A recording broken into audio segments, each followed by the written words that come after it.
안녕하십니까, 패션튜브 석형입니다. 오늘 준비한 컨텐츠는 남자의 자기관리인데요, 패션보다도 어떻게 보면 더 중요할 수 있는 남자의 자기관리, 피부에 대해서 다뤄보려고 합니다. 요즘에는 자기관리를 하는 게 남자들 사이에서 어느 정도 보편화가 되었죠. 제가 군대에 있을 때만 해도 남자들이 피부에 그렇게 신경을 많이 쓰지는 않았었는데요. 왜냐하면 그때는 군대에서 선크림까지는 어떻게 허락을 받고 썼었는데, 생활관에서 팩을 한다? 라는 거는 제 부대에서는 상상도 하지 못했었던 일이었거든요. 저는 선크림은 그래도 꾸준히 발랐었는데, 선크림을 바르는 사람도 그때 당시에는 많이 있지는 않았습니다. 근데 제 구독자 톡방에서 제가 요즘 분위기가 궁금해서 요즘엔 어떤지 구독자분들께 질문을 드렸었는데요. 이제는 꽤 많은 비율로 기초는 기본이고 선크림도 많이 바르는 편이라고 하더라고요. 확실히 사회 분위기 자체가 남자들도 이제는 많이 꾸미는 분위기 쪽으로 나아가고 있다고 생각합니다. 저는 자기관리, 특히 패션, 그루밍, 헤어, 운동, 이 네 가지는 자존감과도 직결된다고 생각하는 사람인데요. 패션만큼이나 중요성을 가지고 있는 게 바로 그루밍입니다. 피부만 좀 더 화사해져도 사람이 되게 달라 보이거든요. 지금 화면을 이분할해서 보여드리는 것처럼 색 보정이 들어간 것과 들어가지 않은 게 차이가 상당히 있죠. 저는 지금은 이제 어느 자리에 가도 친구가 많아 보인다, 자존감이 많아 보인다 라는 말을 자주 듣는 편인데요. 지금은 그렇게 보이겠지만 20대 초반까지는 지금 모습이 아니었어요. 이제는 많은 분들이 아시다시피 저는 20살 때 프로게이머를 했었고, 그 당시는 게임에만 몰두를 했었거든요. 피부도 좋지 않았고 운동도 하지 않았고 왜소한 체형을 가지고 있어서 그 당시 자존감이 높지가 않았습니다. 그래서 좀 아쉬운 점은 20대 초반 때 사진을 많이 안 찍었던 게 자존감이 그때는 부족해서 그런 탓도 있었던 것 같아요. 그리고 지금은 피부가 좋아 보인다는 말을 많이 듣긴 하는데, 20대 초반까지만 해도 화농성 여드름으로 고생을 많이 했었어요. 그러다가 제가 본격적으로 자존감이 높아진 계기는 자기관리를 하고 나서부터인데요. 피부과에 다니면서 여드름 치료도 하고 왜소한 체형도 어느 정도 식단과 운동을 병행하면서 벌크업을 하면서 커버를 했고, 패션도 어느 정도 주변에서 인정을 받게 되니까 자존감도 올라가게 되더라고요. 하나하나 제 모습이 바뀔 때마다 얻는 성취감도 있고요. 요즘에는 외모도 스펙이다 라는 말이 있잖아요. 자기 관리를 하지 않았던 과거와 지금의 저를 비교를 해보면 확실히 자기 관리가 되어 있으면 만나는 사람들에게 첫인상이 좋게 보인다는 걸 저도 느낄 수 있다는 점이에요. 물론 외모가 전부여서는 안 되겠지만 외모가 경쟁력이 된다는 건 어느 정도 무시할 수 없는 팩트잖아요. 포장지가 별로거나 디자인이 별로면 거들떠도 안 보는 게 사람의 마음이니까요. 오늘은 외적인 측면에서도 가장 장기간의 노력이 필요한 피부에 대해서 얘기를 해보려고 합니다.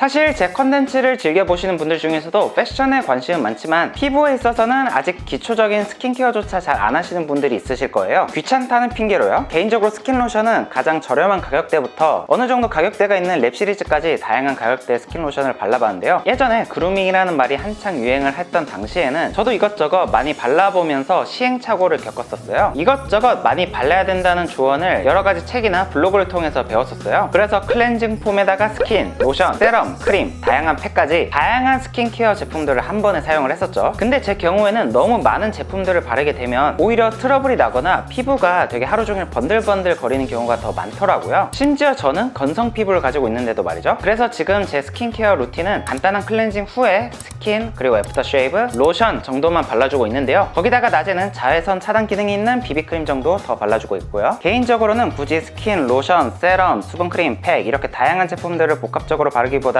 차라리 로션을 아끼지 않고 넉넉히 발라주는 게 가장 효과가 좋더라고요. 개인적으로 저는 고가의 스킨 로션을 사용하는 것보다 양을 일단 많이 발라주는 게 제 피부의 수분감을 채우기 좋았습니다. 저 같은 경우는 6번 정도 아끼지 않고 짜서 발라주는 편인데요. 넉넉하게 잘라서 이 정도 양을 발라주고 있어요. 사람마다 피부 타입이 다 다르기 때문에 제가 그냥 옷처럼 그냥 이거 사! 라고 정해드리기는 조금 어려운 감이 있고요. 다만 과하게 이것저것 덕지덕지 바르면 피부가 오히려 그걸 다 소화하지 못하고 역효과가 날 수가 있으니까 기본적인 내용 위주로 정리를 해드릴 테니까 본인 피부 타입에 맞춰서 적용을 해주세요.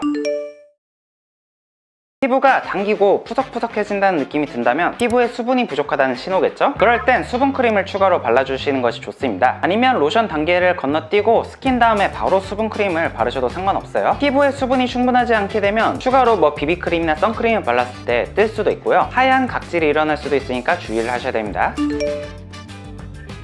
눈가에 주름이 신경이 쓰인다면 아이크림을 써주시면 되는데요. 올리브영만 가도 아이크림이 굉장히 많이 있죠. 근데 개인적으로 저는 눈가 피부가 특히 예민한 피부를 가지고 있어요. 그래서 아이크림을 바르게 되면 특유의 성분 때문에 이 눈주위가 빨갛게 부어오르더라고요. 꽤 여러 제품을 사용했었는데 전부 동일했습니다. 그래서 제 대안은 그냥 사용하고 있는 로션을 눈두덩이 주변에도 넉넉하게 발라주고 있는데요. 아이크림이 대체적으로 가격이 높기 때문에 가격이 부담스럽다고 생각하시는 분들이나 저처럼 아이크림이 안 맞는 피부 타입을 가지고 계신 분들이라면 로션만 충분히 발라주시는 것도 괜찮다고 생각합니다. 결국은 수분 보충이 가장 중요하니까요.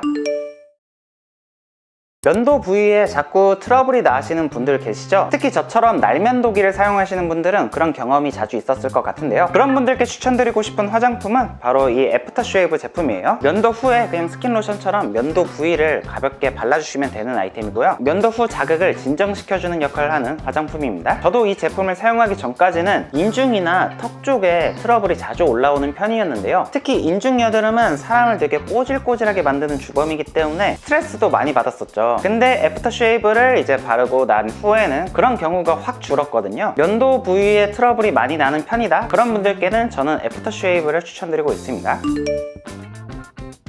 피부 노화의 가장 큰 주범은 바로 자외선이죠. 실제로 25년 동안 트럭 운전을 했던 트럭커분의 사진인데요. 미국 노스 웨스턴 대학의 연구팀에 따르면 왼편 얼굴에 햇빛을 더 많이 받았기 때문에 왼편 얼굴이 노화가 더 심했다고 해요. 운전석 유리창을 통해서 햇빛이 계속 들어왔기 때문에 왼쪽 얼굴이 오른쪽보다 확연히 주름살이 많이 보이는 것이죠. 저도 이제 내년에 벌써 30대 중반 나이에 접어들게 되는데요. 제가 어디 가서도 동안 소리를 많이 듣게 되는 이유는 20살부터 꾸준히 선크림을 발라왔기 때문이라고 생각합니다. 나중에 주름살이 생겨서 후회를 하는 것보다는 한 살이라도 어릴 때 선크림을 꾸준히 발라주는 것이 좋겠죠?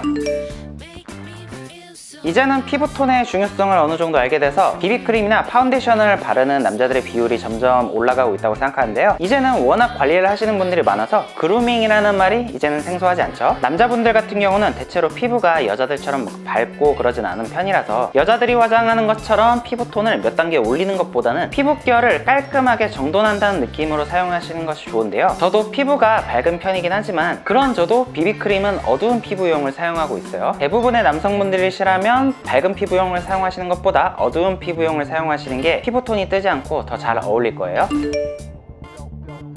여기 보이시는 컨실러는 얼굴에 잡티를 가려주고 매끈한 피부 표현을 위해 사용하는 제품인데요. 펜슬 타입, 리퀴드 타입, 크림 타입, 스틱 타입, 다양한 타입의 컨실러가 있는데 비교적 진한 잡티에는 크림이나 펜슬 스틱 같은 고체형이 좀 더 커버력이 좋은 편이고, 리퀴드 타입은 얇게 펴바를 수가 있기 때문에 더 자연스럽다는 장점은 있지만 커버력이 조금 떨어지는 편이에요. 컨실러는 그리고 컬러 선택도 굉장히 중요한데요. 잡티나 어두운 타입의 여드름 흉터를 가리고 싶다면 톤 다운된 옐로우 계열의 컨실러를 선택해주시면 좋습니다. 고체나 크림 타입의 컨실러를 선택해주시고 너무 밝거나 묽은 타입은 피해주세요. 다크서클을 가리고 싶은 용도라면, 다크서클이 보통 푸른색이잖아요. 핑크나 오렌지 컬러를 선택해주시고 고체보다는 리퀴드 타입을 발라주시는 것이 좋아요. 그래야 좀 더 자연스럽게 다크서클이 커버가 됩니다. 붉은 여드름이나 붉은 잡티, 홍조 같은 빨간색을 커버하고 싶으시다면 그린 컬러 계열 컨실러를 사용해주시면 되는데요. 그린 컬러가 붉은색의 보색 대비가 되는 색이기 때문에 붉은색을 자연스럽게 중화시켜줍니다. 가끔씩 피부가 뒤집어질 때는 그 이유가 있더라고요. 한번 우리 그 습관들을 한번 정리를 해볼게요. 저는 그래도 패션 유튜버로서 주기적으로 촬영을 하고 있기 때문에 가장 중요하게 습관을 만든 게 있는데요. 예전에 저를 돌아보면 안 씻고 잤을 때, 특히 술을 많이 마시고 난 다음날 안 씻고 잤을 때 무조건 피부 트러블이 생기더라고요. 요즘에도 가끔씩 그럴 경우가 있긴 한데 그럴 경우에는 어김없었습니다. 낮 동안 우리의 피부에는 피지도 많이 쌓이고 먼지도 많이 달라붙는 만큼 꼭 저녁에 세안은 무슨 일이 있어도 꼭 해줘야 된다고 생각해요.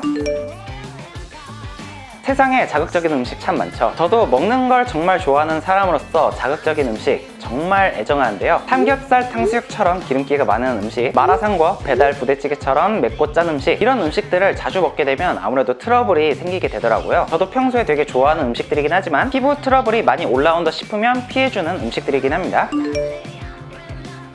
사람의 손에 세균이 많이 존재한다는 사실 이제는 많이 알고 계실 것 같은데요. 그래서 귀가 후에 꼭 손을 깨끗하게 씻어야 된다는 말이 있죠. 저 같은 경우에는 손으로 얼굴 부위를 많이 만진 날 그 부위에 트러블이 자주 생기더라고요. 특히 이거는 공부를 많이 하는 친구들한테도 공감을 많이 받았던 말인데요. 공부를 하다 보면 이렇게 막 머리 긁적이면서 머리를 많이 만지게 되잖아요. 머리를 만졌던 손으로 이 얼굴을 만지게 되면 또 그렇게 트러블이 또 많이 나더라고요. 그래서 공부할 때 피부가 좀 뒤집어지는 경우가 많고요. 두피에 아무래도 기름기가 있고 먼지도 많이 붙어있고 그러니까요. 얼굴을 아예 안 만지는 게 가장 좋은 방법이긴 하지만 습관적으로 얼굴을 좀 많이 만지시는 분들이라면 손이라도 최대한 많이 씻어주는 게 중요하다고 생각합니다. 저도 축복받은 피부를 타고난 게 아니라서 성인 여드름이 주기적으로 올라오는 편인데요. 성인 여드름도 종류에 따라 대처를 잘 해주시는 게 흉터도 안 남길 수 있어요. 염증이 거의 없고 짜서 그냥 없어질 것 같은 여드름은 세안 후에 깔끔한 면봉으로 짜주고 빨간 약을 꼭 발라서 상처를 소독해준 뒤에 후시딘을 바르고 후시딘이 어느 정도 마른 상태에서 여드름 패치를 꼭 붙여서 관리를 해주고 있어요. 이 방법으로 10년이 넘게 관리를 해주고 있는데 딱히 여드름 흉터가 남고 그러진 않았습니다. 하지만 빨갛게 염증이 올라오는 농포성 여드름이나 결정성 여드름이 올라온 경우에는 꼭 피부과에 가서 최대한 빠르게 염증 주사를 맞고 있어요. 그냥 놔두게 되면 염증이 점점 심해질 뿐더러 나중에 가면 더 큰 피부과 비용이 발생할 수 있기 때문에 피부과에 가서 여드름 주사를 맞는 게 제일 좋더라고요. 이상으로 오늘은 남자들의 자기 관리 중에서 가장 중요한 피부 관리법에 대해서 기초적인 부분을 다뤄봤는데요. 메이크업까지는 필요 없다고 하더라도 기초적인 피부 관리 정도는 평소 습관이 더 중요한 편이니까 오늘 컨텐츠가 도움이 되었으면 좋겠네요. 저는 그럼 다음에 더 좋은 컨텐츠로 만나 뵙겠습니다. 안녕!